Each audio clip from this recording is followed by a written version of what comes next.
So what's up, Walker, man? We have a Hall of Famer hanging with us, man. Every time I come to Atlanta, you have the best people that come and hang with you. A two-time champ. Man. I want to ask a question. Didn't you coach the San Francisco? I coached. No, I didn't coach 49ers? in San Francisco. I played in San San Francisco for a year. How was that? It was different. It was Joe Montana's first year. Team wasn't very good yet, but I got to learn a lot under Coach Walsh, and it was a good experience for me. I heard a great man once told me that you caught some tips from Joe Montana in the beginning and and mastered the game. I learned from a bunch of them. Actually, Denny Green was a coach on that staff, and then 15 years later, he hired me on his staff with the Vikings. So the Lord kind of worked it in a circle to help me out, yeah. Tony Dungy's on with us right now, Hall of Famer.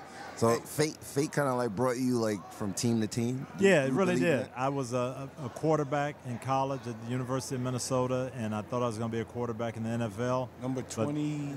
21 with the Steelers. Ooh, yo, Walker. Now this, yo, bro, he lit. He lit. Like, we got his book, The Soul of a Team. I'm getting it signed. Give us a quick update on that book. Yeah, this I get asked a lot to speak about putting teams together. How do you do it? I speak to high schools and sports teams, businesses. And so we thought, let's put it together, put it down. Here's the principles. Here's how we did it. But I couldn't use a real team because you have to have some negative examples. That's why you created a fictional team for this book. Yeah, a fictional team that has a lot of talent, but they're not winning. I get called in to be a consultant and kind of show them how to put that chemistry together. Yo, Mr. Dunn, I would like to see a cartoon out of it. Yeah, there might be. That'd be fire. Oh, you know what? That'd be fire. Just leak some information right Yeah, right. That's fire. Coming up in the game, like what was the music selection for you during like to keep you back guys in going? the day when I got to the Steelers now, it was there was some confunction and Lionel Richie was big. Lionel Richie was big in the football world? Commodores, Brick House. Oh, Commodores. Yeah, okay. Brick House was going on, 77, 78. As a matter of fact, Lynn Swann got married, and at his wedding, he played 3 times the lady. No. Yeah. Oh, yeah. Yeah. So he came up in the era of love, harmony, soul. Yeah. That explains the reserve.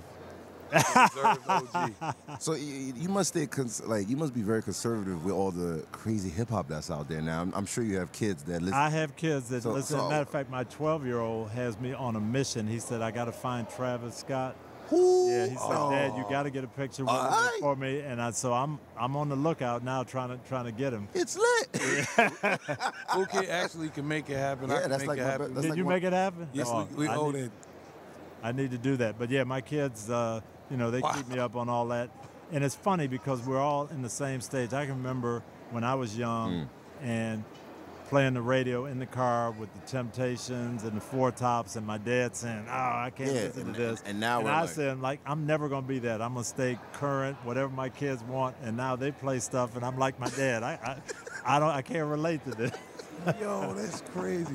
I would never think Tony Dungy was like, yo, I got to find Travis Scott. Yeah, I have to. You got APB out there. Like, Travis Scott hit love on him. to You do got a it. hit out on him. Yo. What Travis Scott gonna do it? Yo, that is who crazy. cares? Something we got in common. We're married. Yes. Oh, wow. I'm divorced. Okay. Yeah, well, I was married 16 years, though. I tried to survive, and I did stick with it, but, it didn't work out. 16, But we kind of, like, agreed to separate. It's not like it was crazy, But what if you knew Mr. Tony? He could have showed you different strategies. Maybe you could have helped me. Different keys and enlightened you. Because he's past 16 years. Yeah, we're 30, 36. Whoa. Yeah. So imagine if I was 36, my payments would have been like $28,000 a month. Right now I'm $12,000, Tony. Thank God I didn't do it that late. Yeah, no.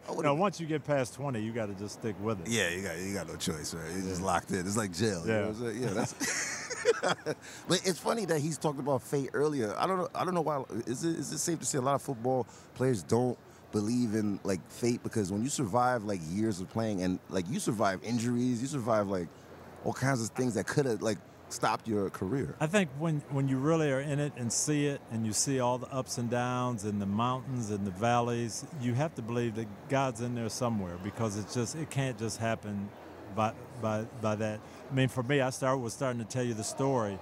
I was a quarterback in college. I wanted to play in the NFL. I thought I was going to be a quarterback. At that time, it was not easy, African-American quarterbacks. Wow. So I ended up switching to defense and playing a position I had never played. And I'm like, how do I get on the Pittsburgh Steelers? And I've never played defense. They got the best defense in football. Oh, wow. My second year, I ended up leading the team in interceptions. We went to the Super Bowl, and there's no way to explain it other than God had to be in that somewhere. Okay, it's like that year was like fire. Yeah, it's on ESPN History Hall of Fame. We had a great team. We had 9 players that are in the Hall of Fame. Oh my now. God! They were on fire. Okay, this guy mastered playing, mastered coaching, mastered marriage. Like this is. So Tony Dungy, it's a pleasure, man. Great to be with you. Thank you very much. One of my bucket list, man. And next time you come back on, talk us about Obama hookups. I know you hang with him a lot. I got to meet him one time and hang with him, and he took care of me. Oh yeah, we got to talk about that next time. I love you, man. Hey, thank you. Hey, Mr. Tony, this. Yo, look at your man. Look at your man.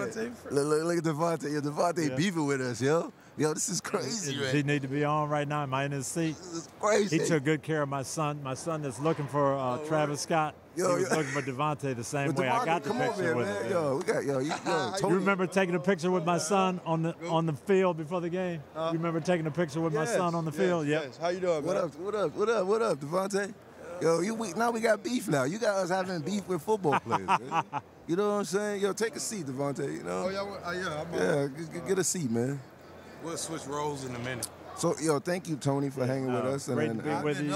Guys, enjoy the week. Yeah, and now take care, Mr. Frank. Now we're gonna get wild. We're gonna get wild now. I want you to run out of here. You know what I'm saying? All right. Yeah, we're gonna turn up now. You know what I'm saying? You know what I mean? Yo, Tony, I love you. Hey, Mr. Tony, you can sign this book. I love. Hey, that's your book. New one out. Yep.